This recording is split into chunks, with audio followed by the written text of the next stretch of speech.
नमस्कार, नवतेज टीवी में आप सभी का स्वागत है। मैं हूं आपके साथ प्रियंका तिवारी। लोकसभा चुनाव को लेकर सरगर्मियां तेज हो गई हैं। यूपी में बीजेपी और रालोद की बढ़ती नजदीकियों का सबसे बड़ा झटका सपा को पश्चिमी यूपी में लगेगा। दरअसल सपा आरएलडी के साथ मिलकर जाट, यादव और मुस्लिम मतों को अपने पाले में करना चाहती थी, लेकिन बीजेपी और आरएलडी के गठबंधन की खबरों ने सपा और इंडिया गठबंधन के सपनों पर जैसे पानी फेर दिया है। हालांकि इस बदलते राजनीतिक समीकरण से सपा की राह कठिन होने वाली है।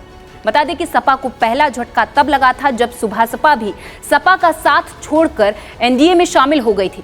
सपा अब इन बदली परिस्थितियों में नए सिरे से यूपी के चुनाव की रणनीति पर काम कर रही है। अब आगे आपको ये बताएंगे कि यूपी में बीजेपी के सामने नहीं चल पा रहा, क्यों सपा और आरएलडी का गठबंधन। बताते चले कि साल था 2022। यूपी विधानसभा चुनाव का प्रचार चल रहा था। 10 फरवरी को यूपी की 58 सीटों पर वोट डाला जा रहा था।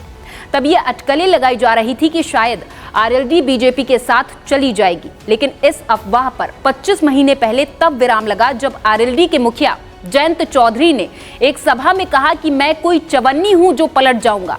हालांकि उनके इस बयान ने सभी अटकलों पर तब तो विराम लगा दिया था, लेकिन अब एक बार फिर से उनका यही बयान 25 महीने बाद वायरल हो रहा है।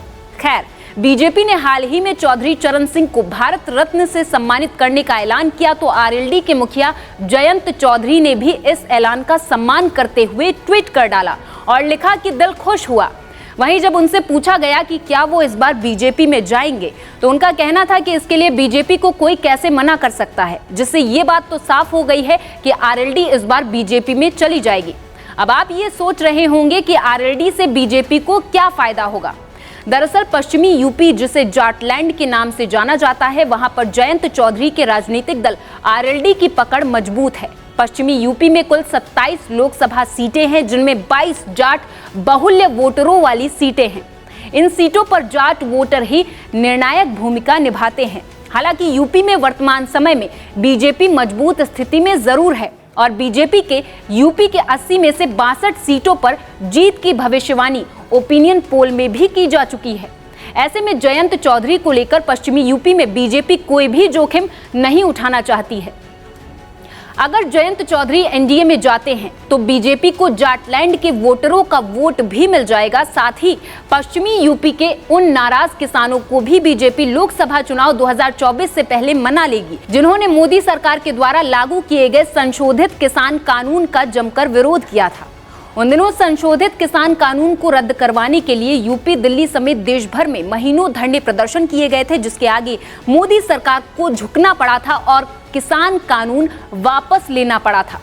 अब सवाल ये पैदा हो रहा है कि चलिए ठीक है, बीजेपी को जयंत चौधरी की वजह से फायदा मिलेगा, लेकिन जयंत को क्या लाभ मिलेगा?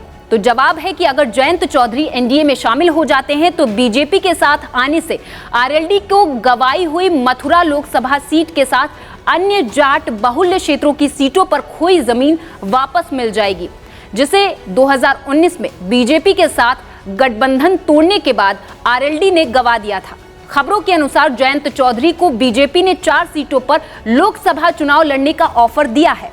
हालांकि इस पर आरएलडी प्रवक्ता ने कहा कि हमने तो 12 लोकसभा सीटों पर लोकसभा सीटें जीतने की तैयारी की है। खैर, अब देखना ये होगा कि जयंत चौधरी क्या सपा के साथ आगे बढ़ते हैं या फिर बीजेपी का दामन थामते हैं। मुझे दीजिए इजाजत। नमस्कार।